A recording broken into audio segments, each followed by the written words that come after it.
45편은 고라의 자손들이 지은 시라 이렇게 표현되어 있습니다. 한 10여 편 정도 되는데 모세의 권위에 대항하다가 죽었던 그 고라의 후손들입니다.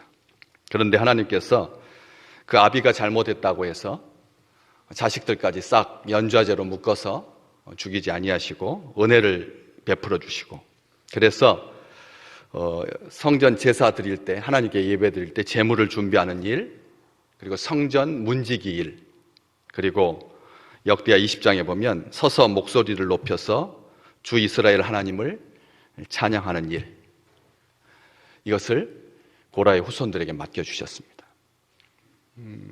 각별한 은혜를 입은 거죠. 성전 문지기라고 하면 외부인의 침입을 막는, 하나님의 성소를 더럽히지 못하게 지키는 그런 직분을 맡게 되었고, 또 제물을 준비하는 봉헌위원, 우리가 지금 하는 봉헌위원, 제물을 준비하고, 또 찬양대이들 고라의 자손들이 맡았습니다. 얼마나 좋으신 하나님이십니까? 그 하나님의 은혜 앞에 이스라엘 백성들이 포로지에서 돌아와 가지고 이제 막 도약하려고 꿈꾸고 도로도 놓고 이렇게 하나님 더 잘 섬기고, 이제는 다시는 죄 지어서 이방 땅에 팔려가는 일이 없었으면 좋겠다 싶어서 성심껏 잘 살았는데, 그렇게 일이 그렇게 쉽게 풀리지가 않는 거예요. 기대와는 정반대 상황에 이게 닥치게 됩니다. 여전히 주변 강대국들이 괴롭히는 거예요. 포로지에서 돌아오니까 강대국이 될 때까지 기다려주는 게 아니죠.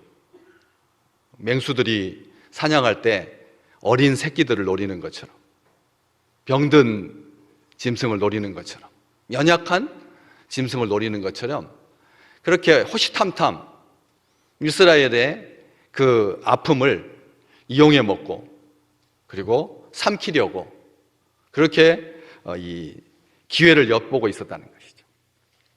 게다가 내부적으로는 이방인들과 막 통혼을 하니까, 결혼을 섞어서 혼혈이 되니까 이게 우상 숭배가 만연하게 되고, 그리고 무질서하게 되고 음란하게 되고 각종 비리 모순이 엉키면서, 도대체 이게 하나님께서 70년 만에 고국 땅에 돌아오게 하셨는데 영 개선될 기미가 보이기는커녕 점점 엉켜가니까 굉장히 이제 불편해지게 된 거죠.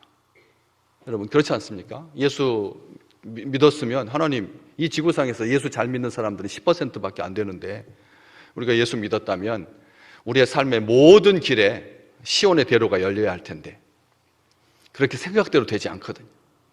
한 주간을 가만히 생각해 보십시오.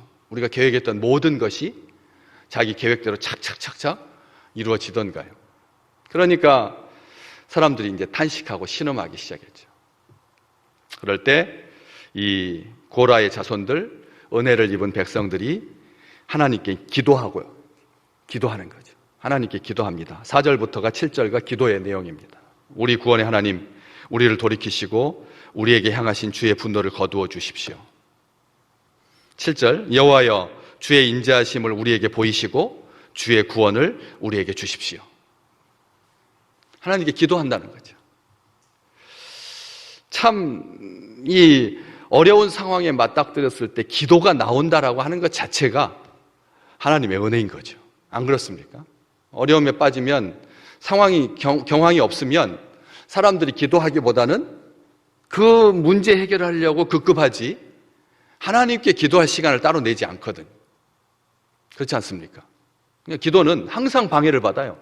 기도 안 할 이유의 가지수가 지구상에서 제일 확률이 높을 것 같아요. 이래도 기도 안 하고, 바빠서 기도 안 하고, 여유 있으면 그거 즐기느라고 기도 안 하고.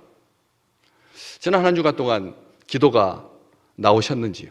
기도를 하셨는지요? 하나님께, 나의 신실하신 주님께 기도로 나아가셨는지요? 밥 먹는 기도 말고요. 하나님 앞에 모든 상황, 매사에 결정할 때마다, 사람 만날 때마다 기도하셨는지 묻는 것입니다. 기도할 수 있었던 이유는 딱 하나, 하나님의 은혜였죠. 1절부터 3절까지가 하나님의 은혜입니다. 여호와여 주께서 주의 땅에 은혜를 베푸사 야곱의 포로된 자들이 돌아오게 하셨다고. 포로지에서 돌아오게 하신 분은 하나님이라고. 2절 말씀, 주의 백성의 죄악을 사하시고 그들의 모든 죄를 덮으셨나이다. 죄를 사해 주시고 용서해 주시고 죄를 덮어줄 수 있는 분은 하나님밖에 없습니다. 온 우주에 죄를 덮을 수 있는 하나님밖에 없다는 거예요. 온 우주에서 죄를 덮을 수 있는 능력도 없고 그리고 선행도 없습니다. 죄를 덮을 수 있는 것은 없습니다. 그 요한계시록의 마지막에 그 산하 무너져서 우리를 덮어다오. 산하 바다야 우리를 덮어다오. 죄의 결과로부터 우리를 좀 지켜달라고. 그렇게 절규하잖아요. 요한계시록까지 그 문제가 해결이 안 되는 거예요. 하나님께서 은혜를 주시지 않으면 죄 사함의 그 기쁨을, 용서받은 그 기쁨을 누리지 못한다는 거죠. 철저하게 하나님 앞에 하나님의 은혜로 이렇게 우리가 여기 있다라고 하는 것을 하나님 앞에 기도하고 있는 것이죠. 하나님은 자기 백성들의 기도를 들으시는 분이십니다. 하나님은 우리의 기도를 들으시는 분입니다. 그러니까 그의 백성, 그 하나님의 백성들이 눈에 보이는 현실은 막막하고 영적인 황폐함으로 참담할 때 다시 용기를 내어서 기도한 거죠. 능하신 하나님께, 들어주시는 하나님께, 은혜 베푸시는 하나님께, 구원의 하나님께. 여기 구원의 하나님, 구원의 하나님 이렇게 4절 말씀, 우리 구원의 하나님 그렇게 기도하잖아요. 그렇게 기도를 합니다. 그래서 그렇게 기도할 때 하나님은 응답하실 거다. 8절 말씀, 오늘 본 말씀 바로 윗절, 2절 위쪽에 있는 거죠. 하나님께서 성도들에게, 그의 백성에게 기도할 때 하나님께서 말씀하여 주신데 화평을 말씀해 주실 거다. 화평을, 평화를 말씀해 주실 것이다. 화평을 약속해 주신다는 거죠. 그분이 말씀하시면 우리에게 너희들이 삶의 자세가 좀 삐딱하지 않느냐, 70년 동안 고생했으면 더 정갈하게, 더 거룩하게 살아야 하지 않느냐 이렇게 따져 묻거나 다그치지 아니하시고 하나님께서 말씀하시고 화평의 언약, 평화를 선포해 주신다는 거예요. 평화를. 우리 하나님 그렇게 우리 하나님 좋으신 하나님인 것이죠. 하나님께서 말씀을 들으시면, 하나님의 말씀을 오늘 또 들으실 때 평화가 임하시기를 주의 이름으로 축복합니다. 오늘 대림절 둘째 주, 대림절 둘째 주, 평화의 왕으로 오신 우리 주님, 우리 주님께서 부활하신 다음에 막달라 마리아에게 평안이 있을지어다 두려워하지 마라. 제자들에게 평안이 있을지어다 두려워하지 마라. 우리 주님께서 평화를 주셨지 않습니까? 하나님의 말씀을 들을 때 우리에게 속에서 요동치는 그런 여러 가지 삶의 감정들을 하나님께서 잘 다스려 주셔서 평안 가운데 거하시기를 주의 이름으로 축복합니다. 하나님의 말씀만이 우리에게 화평을 말씀하시는 거예요. 하나님의 말씀만이 우리에게 화평이 있다는 것이죠. 전쟁이 그치고 분열과 다툼이 사라지고 상처가 아물게 되고 참된 평화가 찾아오는 거예요. 말씀 들을 때, 하나님의 말씀을 들을 때, 하나님의 말씀을 들을 때 평강의 복을 누리게 된다는 것이죠. 우리 주님 주시는 평강은 깊고 지속적이며 영원합니다. 하나님께서 주시는 평화만이 깊고 지속적이며 영원하죠. 우크라이나에 곡물을 수출하기 위해서 3개월 동안 한국에서 싸우지 말자. 3개월짜리 평화입니다. 3개월짜리 평화. 세상이 곡물 가격이 너무 올라가지고 고통스러워서 긍휼히 여기는 마음으로 러시아와 우크라이나가 그렇게 잠시 화평한 게 아니라는 거예요. 굉장히 제한적이죠. 상대적이고. 이 세상이 주는 평화는 우리를 속일 수 있습니다. 우리를 속입니다. 그렇기 때문에 주의하셔야 됩니다. 사탄도 세상 만국을 보여주고, 그 화려하고 그 영원할 것 같고, 그리고 우리에게 든든한 뒷배가 되어줄 것 같은 그런 허망한 약속을 사탄도 똑같이 하거든. 하나님의 말씀이 우리로 하여금 평강 가운데 평안한 마음으로 평화를 누리게 해주신다는 것이죠.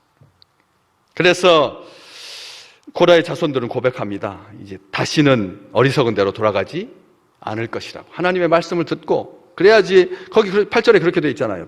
성도들에게 화평을 말씀하실 것이다. 그들은 다시 어리석은 대로 돌아가지 말지로다. 어리석은 데, 다시 어리석은 대로 돌아가지 말라. 한때 이스라엘 백성들이 말씀을 떠나서 어리석은 대로 갔었습니다. 말씀을 떠나면 사람은 어리석은 대로 가게 되어 있습니다. 아무리 지혜로운 사람도 말씀 밖에서는 어리석은 대로 갈 수밖에 없다는 거죠. 둘째 아들이 얼마나 머리가 잘 돌았겠습니까? 정말 기가 막힌 머리였죠. 예. 아버지 살아계실 때 아버지의 재산 가운데 나에게 돌아올 분깃을 주십시오. 이런 망나니 같은 자식이 있습니까? 예. 아버지 살아계실 때 아버지의 재산의 반을 달라니요. 여러분, 얼마나 머리가 팍팍팍팍 돌아갔습니까? 예. 얼마나 지혜로운 사람입니까? 그런데 그가 결국 갔던 길은 허랑방탕하게 모든 재산을 탕진하고 친구와 더불어 먹고 마시고 놀면서 결국은 돼지 쥐염 열매를 먹는 비참한 신세가 되고 말았잖아요. 어리석은 길을 갈 수밖에 없었잖아요. 말씀을 경청하고 말씀을 마음에 품고 살아가는 자는 어리석은 대로 미련한 대로 가지 않습니다. 아셔야 합니다. 하나님의 말씀이 우리를 어리석은 길로 가지 않게 해주신다는 거예요. 왜? 여호와의 말씀은 내 발에 길이요 등불이기 때문에. 내가 가는 길에 여호와의 말씀이 등불이기 때문에 어리석은 대로 망하는 길로, 죽는 길로 가지 않는다는 거예요. 우리가 주일날 주의 말씀 듣는 거 딱 25분, 제가 설교 25분에서 30분 절대 안 넘습니다. 한번 시간을 한번 이렇게 딱 재보십시오. 그 25분, 여러분 한 주간이 168시간인데 주일날 올라와서 우리가 딱 예배 드리고 집에 가는 거 1시간, 조금 더 성전에 머물고 싶은 사람은 1시간 반.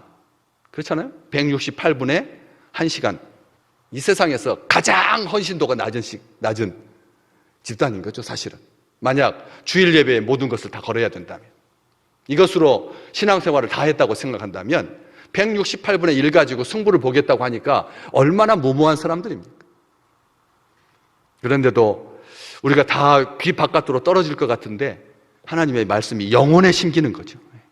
하나님의 말씀이 영혼에 심기는 겁니다. 하나님의 약속이 영혼에 심기는 거죠. 그래서 결국은 오늘 본문 말씀처럼 12절에 여호와께서 좋은 것을 주시리니 우리 땅이 그 산물을 내리로다. 말씀이 열매를 맺고 결실하게 된다는 거예요. 하나님의 말씀은 그냥 이렇게 떨어지는 법이 없다는 거죠. 반드시 이루십니다. 하나님께서 말씀대로 이루어 주십니다.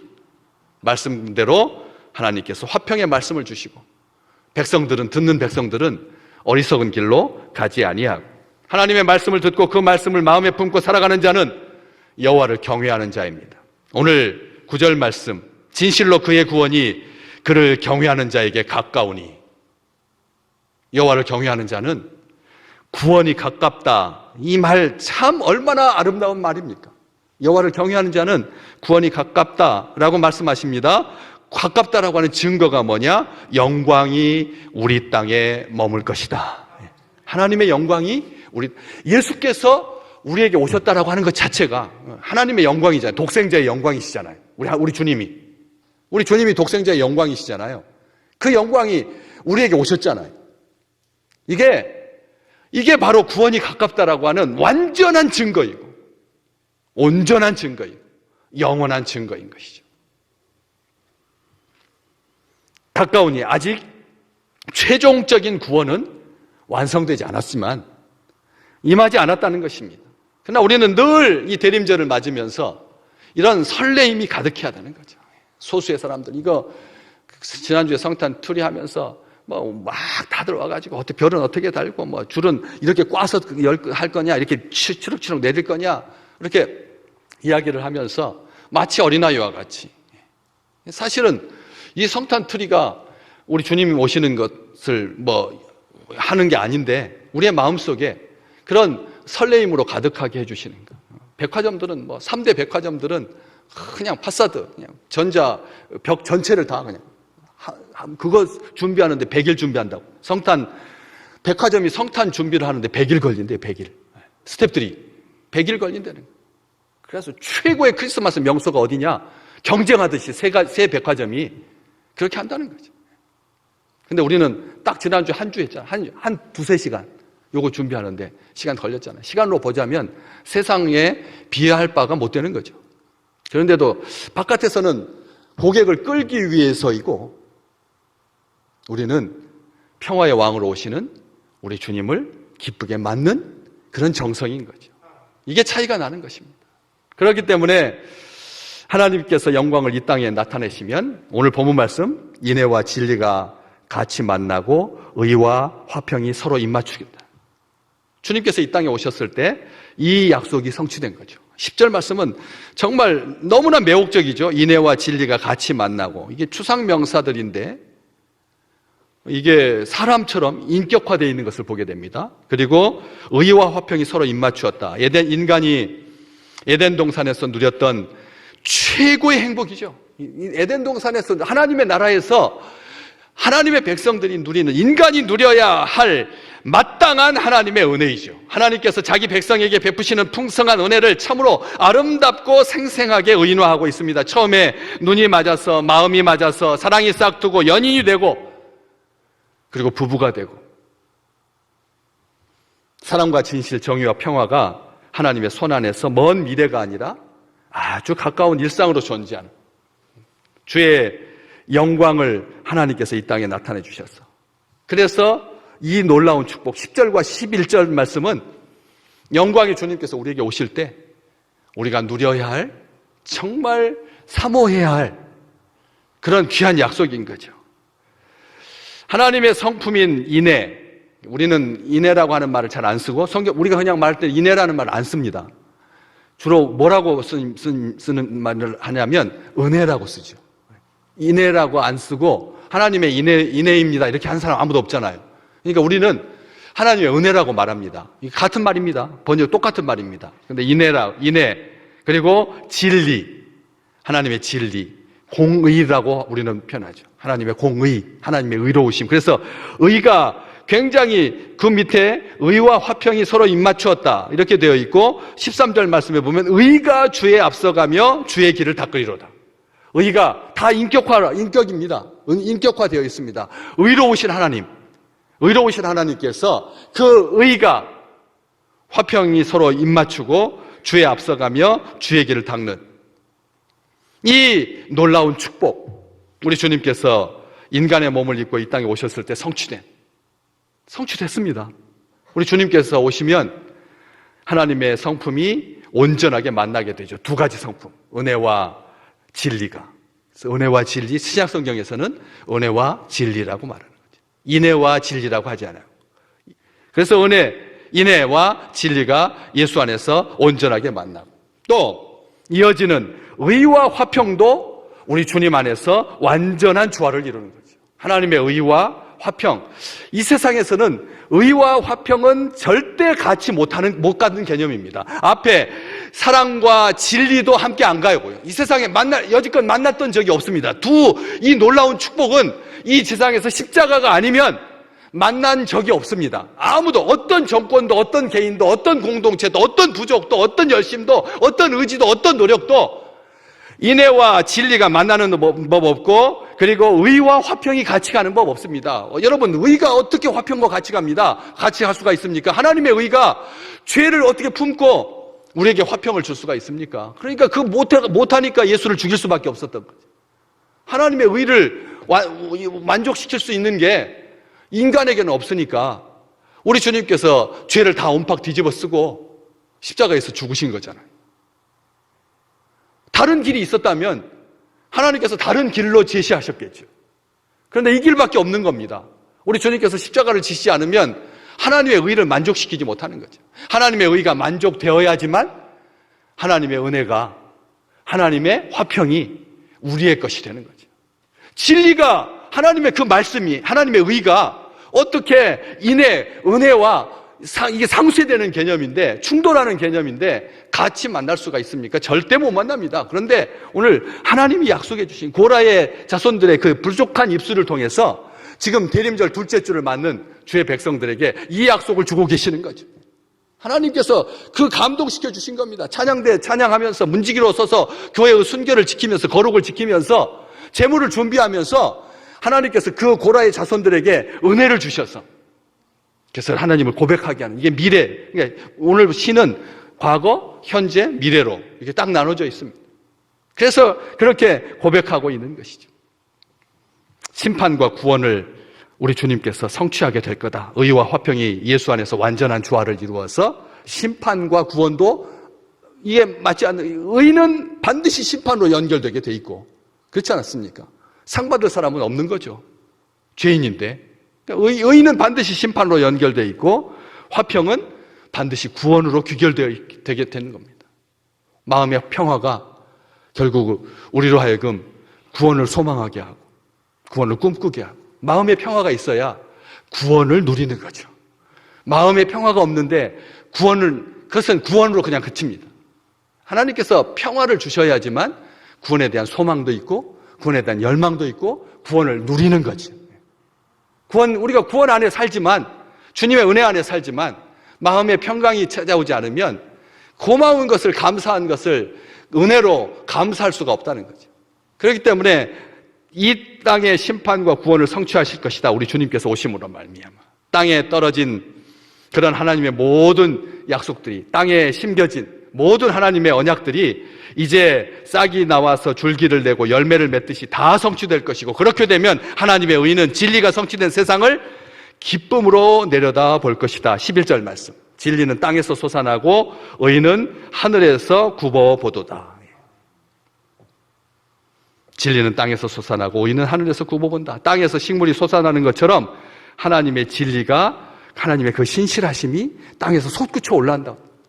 우리 하나님의 그 신실하심이 땅을 뚫고 올라온다는 거예요. 하나님의 신실하심이 인간이 막을 수가 없다는 거죠. 제가 한 번 이야기한 적이 있는데, 인터넷에 그 사진이 나가지고 너무나 신기해서, 이 아스팔트를 뚫고 올라온 버섯, 아스팔트를 뚫고 밀고 올라온 그 버섯, 그게 사진에 있었거든요. 야, 버섯도 아스팔트를 밀고 올라오는데, 하물며 하나님의 신실하심이 막을 수 있는 땅에 어떤 것이 있겠습니까? 하나님의 신실하심을 땅에 무엇으로 막을 수가 있겠습니까? 인간의 생각입니까? 인간의 감정입니까? 아니면 제국입니까? 전쟁입니까? 기근입니까? 하나님의 신실하심은 땅에서 솟아나고, 하늘에서 태양이 비치듯이 하나님의 의가 하늘에서 내려다보고 있다. 쏟아진다. 번역이 참 좋지 않습니까? 하나님의 의가 이번 한 주간 동안 우리 믿음의 백성들에게 쏟아지시기를 주의 이름으로 축복합니다.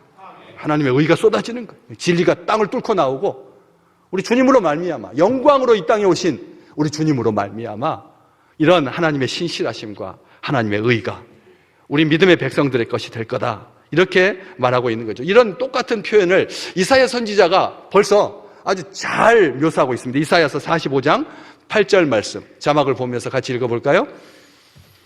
하늘이여,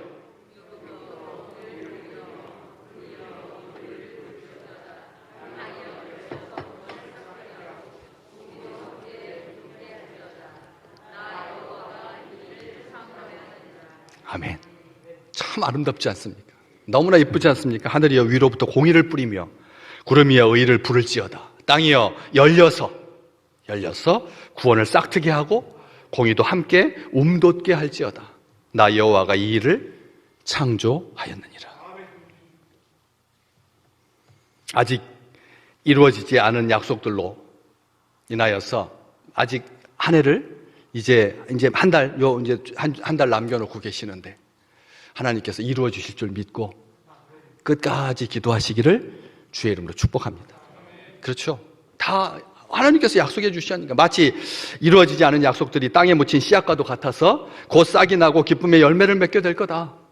사람들은 은혜로 새롭게 되어서 서로에게 하나님께 진실되게 행하고, 서로에게 진실하고 하나님께 진실하고, 이전에 사랑했던 그런 악을 미워하게 될 것이다.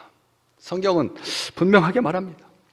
의가 주의 앞에 앞서가며 13절 말씀, 주의 길을 닦으리로다. 세례 요한을 생각나게 하는 주의 길을 닦는 자, 주의 길을 평탄케 하는 자, 그런 다시 한번 의가 의인화되어 나타나고 있습니다. 하나님의 의가 사자처럼 하나님 앞서 행하며 하나님의 길을 준비할 것이다. 앞으로 하나님의 의가 하나님의 앞에 행하고 그리고 하나님의 길을 준비할 거다. 하나님께서 이스라엘에게 약속하신 것들을 신실하고 완전하게 이행하신다, 이런 말씀인 거죠. 이스라엘 백성들에게, 고라의 자손들에게 하셨던 그 약속을 신실하고 완전하게 행하시는 하나님, 하나님께서 복 주셔야 땅이 소출을 낼 것입니다.